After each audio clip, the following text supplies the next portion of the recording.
शिंदेसाहेबांच्या मागे लागले होते. आम्ही दोघे मागे लागलो होतो.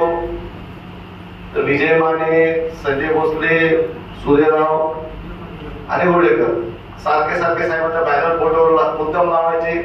मग ते लोक चिडायचे घडी. मी साहेबांना सांगितलं जरा शांत राहू द्या, हे शांतच होत नाहीत. मी तिकडे पॅसिफाय करायला बघतोय, काही ते पोस्टर लागले. असं चित्र निर्माण झालं होतं का हे लोक फक्त नाटासाहेबांसाठी पक्षात आहेत. समजते ना आता आपल्याच माणसासाठी भांडायचं आहे, काम करायचं आणि आपलेच भावंड अशी करतात तर ते सर्व बॅलन्स करताना खूप नाकीनं होत होते.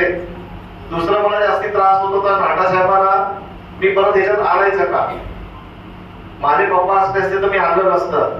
मला असं वाटत होतं की नाटासाहेबांनी परत कशाला त्रास सहन करायचा. देवाने त्याच्याकडे पैसे दिले आहेत, देवाने त्याच्याकडे अनुभव दिला आहे, त्यांच्या अख्ख्या जगात दोस्ती आहे, त्यांचे मित्र परिवार कोण आहेत मला चांगलं माहित आहे. मी खूप विचार करून हे सर्व केलेलं आहे आणि मी एकट्याने नाही केलेलं आहे, हे सर्व नरेश म्हस्के साहेबांनी पण केलेलं आहे. तेही मागे लागले होते. मग मी विचार केला, मला 3-4 जण म्हणाले नाटासाहेब एकदम फ्रेश दिसते, नाटासाहेब एकदम तुम्ही तिकडे एकदम हेल्दी दिसते, ते भेटायचे. मग मी तरी विचार करायचो मी परत आणलं का ह्या वयात आता परत नाटासाहेबांना त्रास होईल. मग मी नाटासाहेबांना आमचं बोलणं चालू होतं. मी नाटासाहेबांना रिक्वेस्ट केली, नाटासाहेब तुम्हाला यायला पडेल, मी वरती सर्व मांडणी करून ठेवलेली आहे. नाटासाहेबांचं पहिलं आन्सर, किशोर शिवसैनिकांसाठी मला परत यायचं, मला परत काम करायचं, म्हणजे असं या माणसाचं प्रेम आहे. आता त्यांचं इलेक्शन झालं होतं, ते पुढे इलेक्शन लढतील का नाही लढतील देव जाणो. पण हा माणूस पहिले एक गोष्ट बोला, किशोर आपल्याला बेलापूर मध्ये असं ह्या लोकांना वाऱ्यावर सोडून चालणार नाही. माझ्यासाठी पण लोकांनी काम केलेलं आहे, आपले शिवसैनिक आहेत, आपल्याला इथे भगवा फडकवायचा आहे. त्यांचा आता उद्देश बघा, ह्या एज मध्ये तुमच्यासाठी धडाडी करतात आहे. तेव्हा ह्या गोष्टीचं लक्षात ठेवा. एका माणसाचं ध्येय किती असते आणि किती दुसऱ्यासाठी झटपटायची वृत्ती असते, ती ह्या माणसाकडे शिकण्यासारखी आहे. मग मी विचार केला, मग परत आम्ही भेटल्यानंतर मी परत गेलो साहेबांना सांगायला, देवाच्या कृपेने संपला तो कार्यक्रम.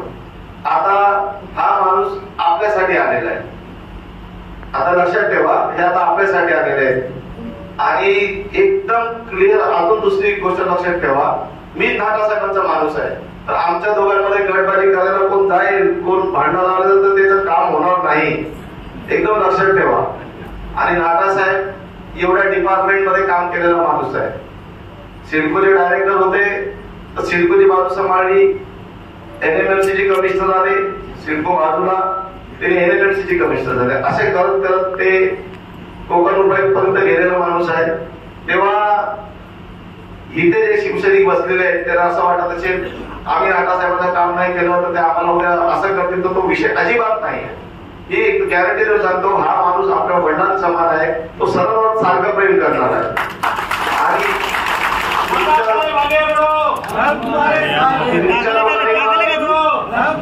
एक गोष्ट लक्षात ठेवा, विजय माने, गोडेकर, मिलिंद सूर्यराव हे सारखे असतात. पण तुम्हाला कोणी रोखलाय?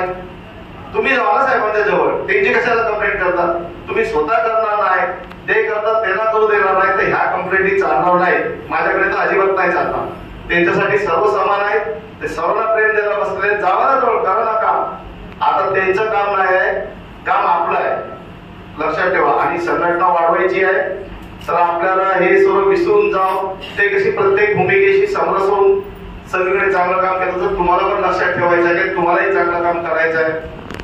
आता दुसरी गोष्ट अशी आहे, त्या दिवशी ज्या दिवशी आपण शिंदे साहेबांना भेटलो त्या दिवशी शिंदे साहेबांनी माझ्या समोर आदेश दिलेला आहे, दोन्ही मतदारसंघातील शिवसेनेची सर्व पदं बरखास्त होणार आहे आणि नव्याने नियुक्त्या होणार आहे. तर मी नाटासाहेबांना विनंती करणार आहे, स्पष्ट सांगतो साहेब तुम्हाला, ज्या लोकांना पद पाहिजे त्यांनी सदस्य नोंदणीचे फॉर्म घेऊन गेलेले आहेत. जो जास्तीत जास्त सदस्य आणून देईल साहेब त्यांनाच प्रमोट करायचं. माझ्या जवळचा कोण नाही, यांच्या जवळचा कोण नाही, जो जास्तीत जास्त सदस्य नोंदणी करेल पक्षासाठी काम करेल. कारण शिंदे साहेब त्या स्पष्ट बोलले, आपला पक्ष हा कार्यकर्त्यांचा पक्ष आहे, जो कार्यकर्ता जास्ती काम करेल त्याला संधी मिळणार आहे. तर तुम्हाला लोकांना कोणी रोखलेलं नाही आहे, दुसऱ्यांच्या कंप्लेंटी करू नका.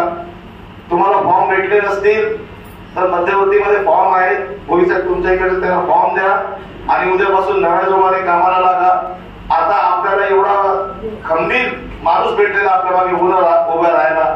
आपली कोणती कामं कधी नाटासाहेब असल्या काय अडतात काय? आपल्याला कुठे काय करायला जायची खरंच गरज पडत नाही. तुमची जी काय कामं असतील नाटासाहेब आहेत, मी आहे, भोईर साहेब आहेत, सर्वच आपली कामं करून घ्या. सर्वांनी एवढीच विनंती करतो, ज्याला पद पाहिजे, ज्यांना पालिकेची तिकीट पाहिजे, लक्षात ठेवा सर्वांनी ते फॉर्म घेऊन जावा. जास्तीत जास्त फॉर्म भरून नका, कारण माझ्याकडनं मी नाटासाहेबांकडे देणार, नाटासाहेब पुढे संजय मोरेला देणार. ती तरी स्क्रुटनी होणारच आहे. काय रोहिदास साहेबांनी किती फॉर्म दिले, शिवराज पाटलांनी किती फॉर्म दिले, आणि जर आपल्याला आता लोक आणता येत नाही, सदस्य भरता येत नाहीत, आणि तुम्हाला तुमच्या बरोबर येतं तर 20 माणसं आणता येत नाहीत, आणि तुमच्या मनाला वाटत असेल मी खूप काम केलं, मला पद मिळेल तर मिळणार नाही. एकदम क्लिअर, ज्यांना काम करायचं आहे त्यांच्यासाठी संधी उपलब्ध आहे. त्यांनी काम करून दाखवा, त्या सर्वांना नाटासाहेब न्याय देतील. आणि परत एकदा सर्व विनंती करतो, 5-6 महिन्यात इलेक्शन लागण्याची दाट शक्यता आहे. ज्याला तिकीट पाहिजे, ज्याला काम करायचं आहे त्यांनी जोमाने कामाला लागा.